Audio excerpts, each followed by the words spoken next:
Works project, which put a nurse in every school and every town and village in this country. That was done by President Roosevelt. In 1935, we have the Social Security Act that passed Congress. And you go, well, why do we care about Social Security? Well, there's a thing called Medicare and Medicaid, which gets attached to the Social Security bill in the 1960s, which is coming up. And that's going to increase even more the demand for nurses. But before that, we need to talk about World War II. During World War II, again, here we are again, at the beginning of the war, we didn't have enough nurses. It prompted Congress to budget for nursing education. By the end of the war, we had 124,000 volunteer nurse students who were certified by the Cadet Nursing Corps. 1945 to 1960, you see rise of hospitals, science and technology creating more and more shortages. So we have these two aging white men sitting around called Hill and Burton. They're sitting around. What do you think they saw in 1946? What they saw, I would prompt you more in class, what they saw was all these young men coming back. They looked around at this country who had been in a depression since 1929. The birth rate had been abysmal during this time. They looked at all these young men coming back from war. They looked at all these major cities like Detroit and said, you know what? All our cities are pretty much fully developed with houses and businesses and manufacturing. This country's been in a baby drought for pretty close to 18, 19 years now, and they saw a baby boom coming. Not only did they see a baby boom coming, but they saw the boom of the suburbs coming. So they were both congressmen. They worked together and they got the Hill-Burton Act passed because what they saw was all these babies were going to be born. And where were hospitals located at this time in America? Well, look at Detroit. It's pretty much the same in any city as it is in Detroit. Look at where the DMC is. It's in the middle of the city. Well, where are most of the houses in Detroit? They're not in the middle of the city. They are further out. They're further away from the city center, right? If you think about just Detroit, for example, most of the houses in Detroit are not near the center of the city. That's where most of your big businesses are, your Science Center, your Detroit Institute of Arts, right? So where people live is further and further away from these hospitals. So think about St. John Hospital at 7 and Mac. This is what this Hill-Burton Act is where that money came from. It was to construct hospitals in communities for the hospitals were closer. People could get to the hospital quicker. So they weren't so centralized. Plus, with the coming of the suburb, you were going to need hospitals out in the suburbs. You know it as McLaren Macomb, but it used to be Mount Clemens General. Before that was Mount Clemens Community Hospital. At 10 Mile and Shaner, we used to have a hospital block called Bi-County Community Hospital, right? So that's where your community hospital construction funds come from, is from this act called Hill-Burton. And this happened throughout the country. The only problem with that is this rapid expansion caused an acute shortage of nursing.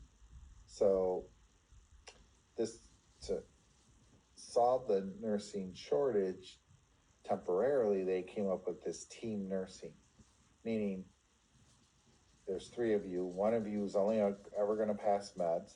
The other one's going to only do wound care, and the other one's going to do all the documentation. Not very efficient, not very effective, right? So it removed some RNs from the bedside. Care was very fragmented. So these two old guys said, we got to fix this. So later on, they come back and they come up with a plan that developed community colleges and ADN programs because they needed nurses and they needed them quickly. And they figured the associate degree nursing programs could produce them quicker than the BSN programs. And so by trying to solve a problem here by constructing hospitals, they created an even bigger problem here with the shortage of nurses. And so down here, they tried to correct their one of the things that they didn't take into account. Okay, remember that Social Security Act? So here we are in 1965. This is the era of the Great Society, right? So Medicare and Medicaid. Medicare is for 65 and older, or those who are disabled. Medicaid is for children. So Medicare and Medicaid were enacted as part of the Social Security Act to take care of the elderly and the young children who couldn't afford or whose parents couldn't afford healthcare services. This, again, increased employment for nurses, caused specialization because the older people are going to need ICUs, cardiology, psychiatry, all of that is going to create a shortage. And this shortage in intensive care nurses or critically care trained nurses got even more acute. So Lyndon Johnson, who took over for President Kennedy, he came up with a grant to start what's called certified nurse practitioners. So I know this lecture is a little long. So the late 60s, the University of Colorado comes up with a certified nurse practitioner program, basically because Colorado has a severe shortage of pediatricians. So they train all these nurse practitioners in pediatric nursing, fills the void very well. After the grant runs out, the University of Colorado offers this program to the College of Nursing. College of Nursing says, we don't want anything to do with it. You didn't ask us for our input when you were developing it. We don't want anything to do with it. So what do you think the president of the university did? He didn't just say, well, they don't want it, we're not going to do it. He took it over to the School of Medicine. School of Medicine looked at it and went, well, we're interested. We don't like the name. We have no use for the name. But we kind of like it. We'll get back to you. Well, what do you think they turned it into? Physician's Assistant Program. Nursing's still been trying to catch up for that goof up. So PAs were born out of a role that President Lyndon Johnson really thought nurses should be doing. And remember, the first president to think of it was Franklin Delano Roosevelt. Second president that thinks of it is Lyndon Baines Johnson. There is a third president, and we will talk about this shortly, that says nurses should be primary caregivers. Anyways, the Vietnam War happens. We learn that we put nurses closer and closer to the battlefield, the more young men we can save, because at this time women could not serve in the front lines. They could only serve in support roles during the Vietnam War. But we put many nurses and doctors very close to the front lines. Many of them suffered PTSD, right? But they were responsible for performing emergency procedures. They saved many young men. And there are lots of lessons learned from this role in Vietnam that we were able to take to Afghanistan and Iraq later on, and we're going to talk about those. But what happened here is these nurses did suffer PTSD. They didn't get their own monument till almost the year 2000 in Washington. And this is their monument. If you notice something, it's not near anything. you have to, and this is a picture that I took on my cell phone, you have to go looking for this monument to find it. And I think that's kind of a shame. This is a young man. It's hard to see here. This is all bronze. Young man who's dying. This nurse is trying to hold pressure against his wound as this nurse is looking up to the sky and holding on to her fellow nurse's arm. Um, so if you ever get to Washington, D.C., you need to go look at this statue, and it's pretty important. Okay, 1983 through 2000, this marked the HIV era, right? The spread of the HIV virus, and making the world realize that we have shrunk the world considerably. Meaning, with airplane travel, we are about 12 hours away from any disease. And COVID-19 is a prime example of that. You see how fast it spread around the globe. So what comes out of this is a nurse, Karen Daly, in Illinois, sees many of her fellow nurses getting stuck with needles, getting cut with instruments and other things, getting hepatitis C, getting HIV, and she starts just a local campaign to have universal precautions, right? Sharp containers, gloves, goggles, things like that. This local drive, because it wasn't a protest, this local push to save her nurses that she worked with became a Chicago drive, which later on became the whole state of Illinois, which eventually became a nationwide push to increase nurses, the safety for nurses, to protect them from getting hepatitis C and HIV and things like that. And during this time, there were a couple of big cases. Most of you won't know the first one. There's Karen Ann Quinlan, and then there's Terry Schiavo. So we'll do the Karen Ann Quinlan one first. She was a young college-age girl, attended a party in Philadelphia. And in Philadelphia, there's 3 major hospitals, all religious-based hospitals, Catholic, Baptist, and I think Protestant. Don't quote me on that. Depending on whose version you listen to, one version is somebody slipped PCP into her drink. Another version is she took it on her own. Doesn't matter. She ended up at a Catholic hospital in Philadelphia on life support. She was basically declared brain dead. Her family, after a few weeks, wanted to take her off life support, and the hospital said no. They said no on ethical grounds, that they believed that she was still savable. Family fought it out in the Supreme Court, or fought it out in the legal system all the way to the Supreme Court. It took about 13 years. The Supreme Court said the family has the right to pull the plug.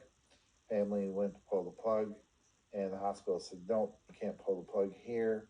We don't care what the Supreme Court says. We answer to a higher power. You are free to transfer her somewhere else, but you can't pull the plug here.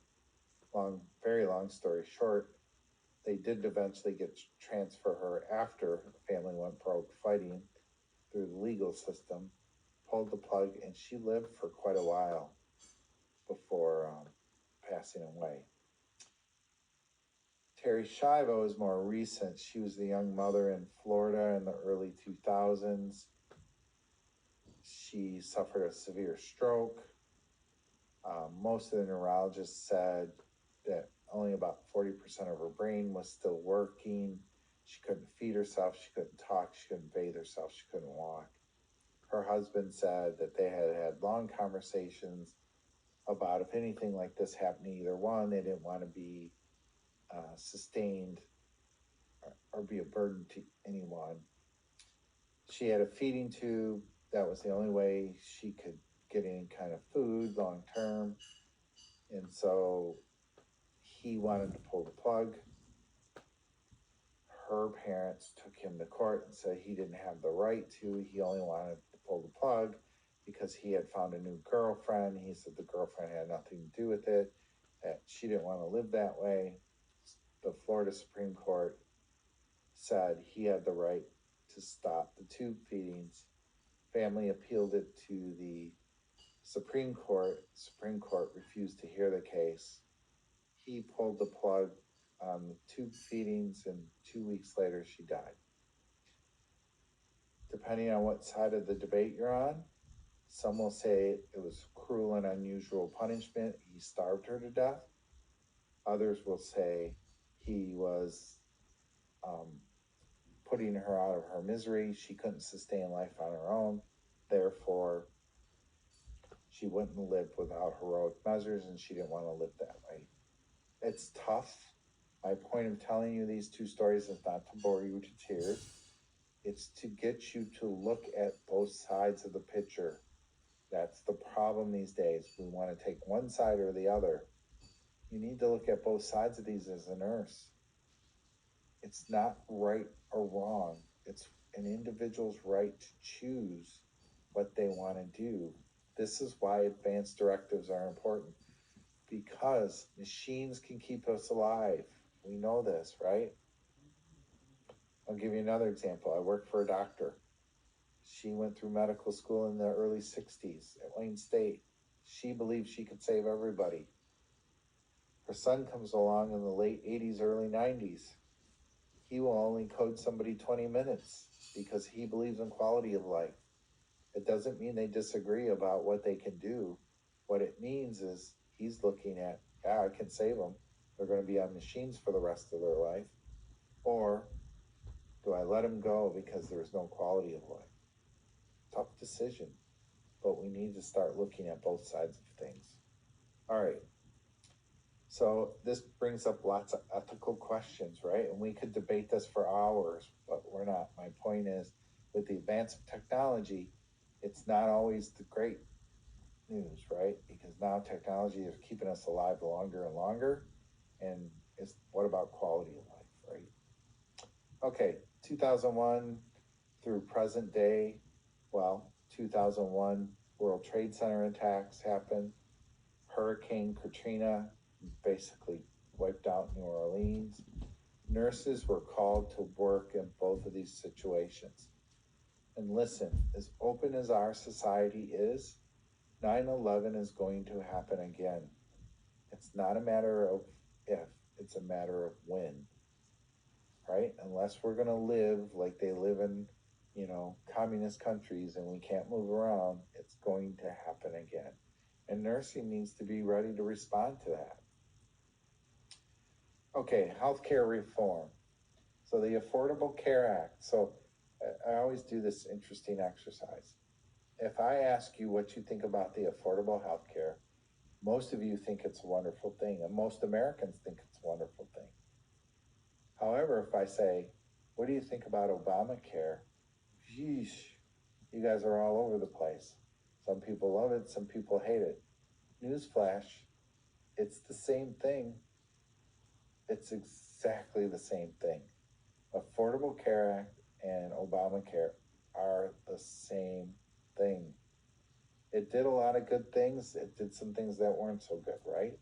It banned lifetime coverage limits. It allowed young people like yourselves to be on your parents' medical coverage till 26. It prevented denials of pre-existing conditions. It allowed for preventative services, and so on and so on, right? Some bad things it did increase premiums, but more people had healthcare choices. Other things that we need to talk about is this technology, this rapid development of technology, right? There's this whole goal to go paperless. When I see patients now, it's all electronic, right? When I see patients in the hospital, it's all electronic. When you eventually go to the hospital in the nursing program, you're going to chart in the computer. There is no paper chart anymore, right? But being online has its danger as well, right? People can hack in there, people can get into that information. So we got to be careful. Technology can be a double edged sword if we're not careful. So then remember we talked about Vietnam and I showed you that nice picture? Well, some of the positive things that came out of Vietnam was we put nurses right next to the front line. We put doctors and surgeons right next to the front lines.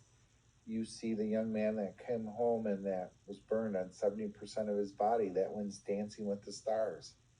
If that would have happened during the Vietnam War, he wouldn't have been saved. But because nurses and doctors were right there, he not only was able to come back, he was able to come back and dance and win a national competition, right? So it improved care. You see the commercials with people with both legs and arms blown off that are now walking, right? That now have prosthetic arms. So putting our care providers that close also puts them in danger, right? Also causes them to have PTSD and things like that. So it's a double edged sword, but we're saving people that years ago and not that many years ago would have been left for dead. So we need to talk about gender role stereotypes, right? Um, LGBTQ community. We need to understand, we need to accept them and understand how to care for them and what their needs are, right? Um, and so, other things we need to address. We don't have enough men in nursing. We don't have enough cultural diversity in nursing, and so we have to get that diversity, right? Because if you don't understand the culture of the person you're trying to treat, you can miss some major things that could really help that patient get better. And then as far as the societal image of nursing, it's all over the board. You see, the sexy nurse costumes all the way down to the um, nurse on ER that, has a strong personality or um, that goes on to become, a nurse practitioner and take care of her own patients. So you see both sides of it. There are some companies that are trying to really encourage a positive image of nursing. You've all seen the commercials with Johnson and Johnson.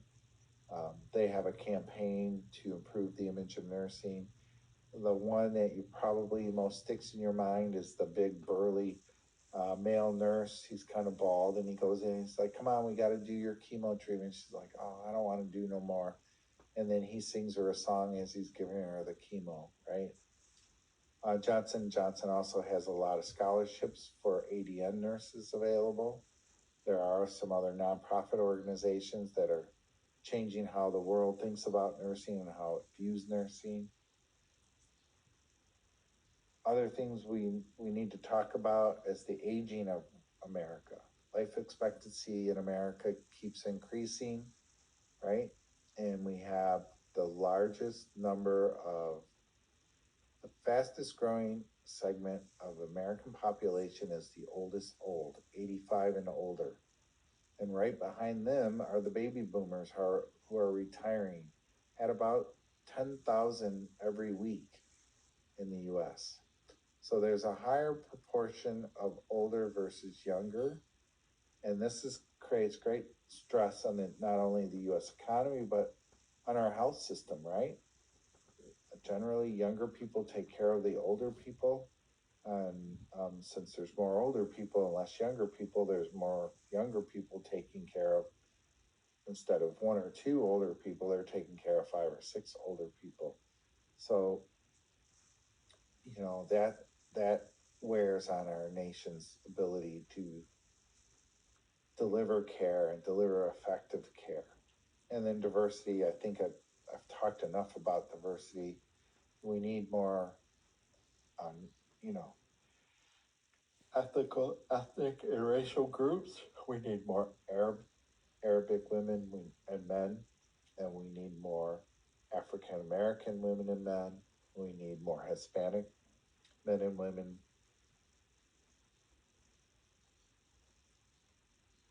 And then technology, right? So this will be on the quiz. So you need to know the 4 types genetics, right? Because the Genome Project has given us the ability to genetically reproduce identical body parts, biomedical, information, and knowledge. So genetics, I pretty much talked about this. You know, we have designer medications now. We have designer babies. You can have a blue-eyed, blonde-haired baby if you want. Biomedical, you see that, right? Where we kind of meld the two together. Think of the person who loses their arm in war, and now we give them an arm that looks like an arm with fingers that they can move, right? So it's a complex machine that we attach to a human. So I know most of you won't remember the $6 Million Man or the Bionic Woman. Those were futuristic, things way out in the future. Well, guess what? The future's here. And then information, we've already pretty much talked about this. You have more information on your cell phone than they had in NASA to send a man to the moon. That's incredible if you think about it. And then knowledge is the technology of the mind evolves using computer systems, right?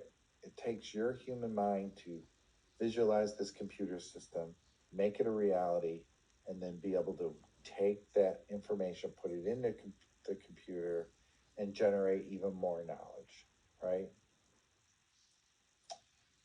And then things that lead to the nursing shortage and burnout is overtime. Doing too much overtime can burn you out. I've seen it happen. I've seen nurses leave the profession because they work and work and work. They're working 2 jobs. They're working 80 hours a week. Yeah, the money's good, but they're never home to spend it. It leads to divorce, drinking, and all sorts of bad things. Um, Other things that cause burnout, you know, the pay could be better, the hours are long, the increased responsibilities, external causes, the high demands, the increasing age of the population, right? All these things lead to the nursing shortage. So I'm not going to ask you anything on these. You can read those over if you'd like. So question number 1, who published Notes on Nursing, what it is and what it is not?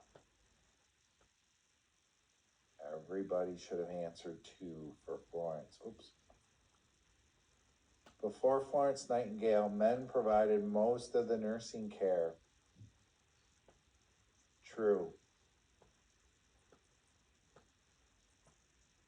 And according to the text, which is the 4th technological development?